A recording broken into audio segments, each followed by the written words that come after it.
அம்மா மாறே கொஞ்சம் நில்லுங்க. வாக்கென்பது நமது உரிமை மறந்துடாதீங்க. ஐயா அம்மா மாறே கொஞ்சம் நில்லுங்க. வாக்கென்பது நமது உரிமை மறந்துடாதீங்க. அண்ணமாரே தம்பி மாறே கொஞ்சம் கேளுங்க. அண்ணமாரே தம்பி மாறே கொஞ்சம் கேளுங்க. அட வாக்களிப்பது நம்ம கடமை மறந்துடாதீங்க. வாக்களிப்பது நம்ம கடமை மறந்துடாதீங்க.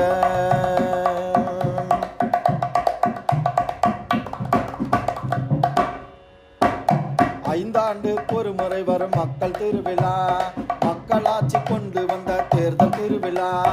ஐந்தாண்டுக்கு ஒரு முறை வரும் மக்கள் திருவிழா, மக்களாட்சி கொண்டு வந்த தேர்தல் திருவிழா. ஊர்கூடி வடம் பிடிக்கும் தேர் திருவிழா, ஊர்கூடி வடம் பிடிக்கும் தேர் திருவிழா. நாம் ஜனநாயக கடமையாட்ட